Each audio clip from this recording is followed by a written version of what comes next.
Hello, Miss Christia. Tell us what we got going on here. Hi, good morning again. So, a lot of things. There's a lot of noise behind the market, and rightfully so. We have so many changes, and I thought this graph might be helpful in showing the available inventory right now. So you can see in the very last part of the graph where we are today, well, where we were a few days ago at 547 units, thereabouts for single family residences, which is a lot more than we've had in the last few months, but not nearly as close to what we had in 2016. And I don't think that when we're looking at the numbers in 2016, we're about half the inventory that we had then. So we really don't have the inventory to really consider this a landslide of home values going down. But we also don't have the demand. So that's where things get a little tricky, because we really don't have buyers really taking the plunge. And with interest rates possibly going up as we speak, that can possibly put a bigger damper on the buyer activity. With that being said, we were just talking about a lot of the lenders and the programs that lenders are putting out to help first-time home buyers, for instance. There's quite a few communities that are being isolated for no mortgage insurance, for instance, or everybody has heard of the Bank of America program, where they're actually paying for your closing costs, your mortgage insurance, and your down payment.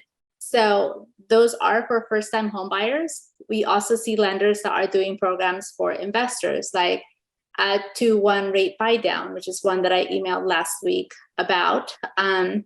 We also have 10-year ARMs. So if you think that the market that interest rates could change in the next 10 years, a lot of investors are locking rates at under 5% still. Keep in mind that as of today, investment rates are closer to 7%. And as of the rates that I was quoted this morning for first-time buyers, they are at 6 and 6.25. So that's where we are. So a lot of things. Also, another plug, and Ron wanted me to talk about this, so I'm trying to drag it out so that Ron can come back in. But we are working with some probate attorneys in the area that have properties that will be going up for sale for cash purchases. These ones, I will be working with the different attorneys regarding the probate to determine the kind of spread that we have as far as resale value or potential rental value. So if there are any of you looking for really ugly houses that you don't mind rehabbing and either reselling, or we will let you know what the spread looks like and a pretty good indicator of what the total cost of rehab will be. We will be working with quite a few attorneys in the area to facilitate those deals to you. That's all I have. Awesome. That's pretty cool that that's an option that will be there to buy additional properties and expand portfolios. Everybody's concerned about prices, right?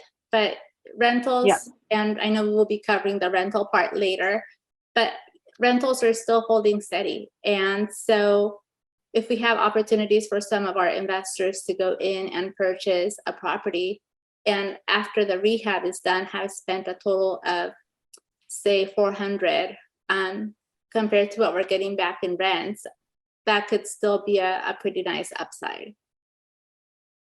Yeah.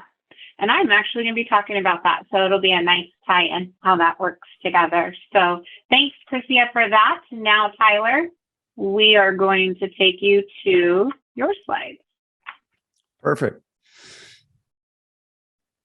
So same song, different dance. Kind of just wanted to show here kind of just a snapshot of basically on the very right is how many days it's taking to sell a property.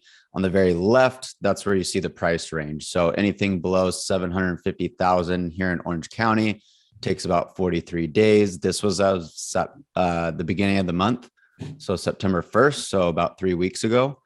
And the list goes on and on there. I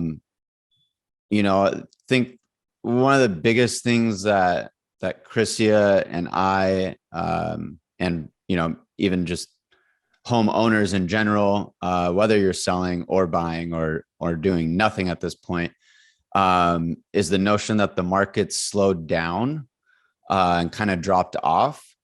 I like to look at it as it's leveled off, right? So, I mean, yes, the days of putting your house on the market for 200,000 more than your neighbor and you selling it in 3 days, that's probably not the case right now. However, if you are pricing it at what your neighbor sold theirs for, or slightly below it, you're selling within that 30 to 45 days. So it's all perception. I know on the news, social media, the internet is like, oh my gosh, recession is coming. Home prices are falling. Well, they're not falling.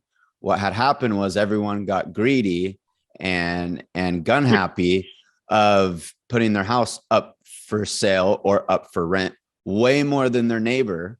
And since interest rates have shifted and the market's leveled off, again, using that term, is that now, yes, now those prices are decreasing. But if they would have priced them correctly from the start, they still would have sold, maybe not as quickly as they were 6 months ago, 12 months ago, but they would still be selling within that 30-day period.